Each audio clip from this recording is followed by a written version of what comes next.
शुरू करता हूँ मैं अल्लाह के नाम से जो बड़ा मेहरबान निहायत रहम करने वाला है। मुस्लिम मॅरेज ब्युरोच्या नमस्कार। शाखेचे अखंड हिंदुस्थानाचे आराध्य दैवत आई तुळजा भवानीचे उपासक हिंदवी स्वराज्याचे संस्थापक जानता राजा लोक कल्याणकारी राजा परजहितक्ष राजा छत्रपती शिवाजी महाराज राष्ट्रमाता राजमाता मासाहेब जिजाऊ छत्रपती शिवाजी महाराजांनी या मातीतले माणसाला जगावं कसे असे शिकवल्यानंतर या मातीतले माणसाला स्वतःचे शेवटपर्यंत घडावं कसे असे शिकवणारे धर्मवीर धर्मरक्षक संभाजी महाराज यांच्या पवित्र स्मृतीला अभिवादन करतो। संस्थेच्या कामकाजाबाबत माहिती करून दिली। हाजी गरीब नवाज खिदमत फाउंडेशनची आजचा दिवस का निवडला? उपाध्यक्ष हाजी गफूर आजचा दिवस याच्यासाठी निवडला की आज या महाराष्ट्रासाठी या देशासाठी खूप महत्त्वाचा आहे आणि ते महत्त्वाचा दिवस म्हणजे छत्रपती शिवाजी महाराजांचा जन्मदिवस म्हणजे 19 फेब्रुवारी। आज आपल्या सर्वांना माहिती आहे की छत्रपती शिवाजी महाराजांना फक्त 50 वर्षाचे आयुष्य लाभला आणि या 50 वर्षाच्या अवघ्या आयुष्यामध्ये छत्रपती शिवाजी महाराजांनी इतिहास घडवला। आज 50 वर्षाचा जर आपण इतिहास वाचला तर आपल्याला माहित पडेल छत्रपती शिवाजी महाराजांच्या प्रत्येक सेकंदाने त्यांनी प्लॅनिंग केलेला होता, नियोजन केलं होतं आणि ते नियोजनाप्रमाणे त्यांनी आपलं आयुष्य घडवला। म्हणून आज 400 वर्ष उठून गेले तरी छत्रपती शिवाजी महाराजांचा जेव्हा आपल्या डोळ्यासमोर नाव येतो तर आपला रक्त सळसळल्याशिवाय राहत नाही। हा छत्रपती शिवाजी महाराजांचा गौरव आहे। आणि मित्रांनो फक्त छत्रपती शिवाजी महाराज हे मराठा समाजाचे नाही, हिंदू समाजाचे नाही, तर छत्रपती शिवाजी महाराज हिंदुस्थानामध्ये महाराष्ट्रामध्ये राहणाऱ्या प्रत्येक लोकांचे छत्रपती शिवाजी महाराज आहे।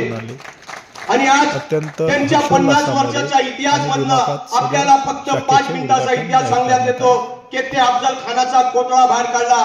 परंतु जर आपण त्यांचा इतिहास वाचला तर या भारत देशामध्ये या स्वराज्यामध्ये सर्वात पहिला कर्जमाफी शेतकऱ्यांचा जर कोणी केला असेल तर ते आमचे छत्रपती शिवाजी महाराजांनी करून दाखवलेलं आहे। आणि आज आपल्याला माहिती आहे जेव्हा 16 वर्षाचे छत्रपती शिवाजी महाराज होते त्यांनी 16व्या वर्षात स्वराज्याची शपथ बांधली आणि आज आपला तरुण मुलं 16 वर्षामध्ये काय करतो तो गुंडागिरी करतो आणि लोकांना मारहाण करतो अशी या समाजाची अवस्था झालेली आहे।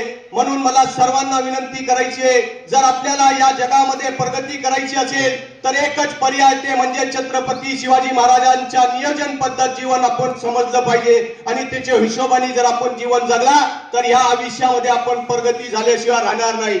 म्हणून म्हणतो जे 65 किलोची तलवार वागवतो त्याचे नाव यशाजी, तो 2000 सैनिकांशी एकटा धुंतो त्याचे नाव बाजी, जो हात तुटला तरी शत्रूशी लढत राहतो त्याचे नाव तानाजी, जो ढोघोडा दिल्लीवरनं पुण्याला 18 तासात आणतो त्याचे नाव संताजी, जो शत्रूचे छावणीत घुसतो आणि शत्रूचे छावणीचा कळस कापून आणतो त्याचे नाव धनाजी, आणि जो ठाणे वाघाला समोर जातो आणि त्याला उभा फाडतो त्याचे नाव संभाजी, आणि या सर्वांना एकत्र घेऊन स्वराज्याचे नंदोनाच्या तोरण बांधतो त्याचे नाव छत्रपती शिवाजी महाराज।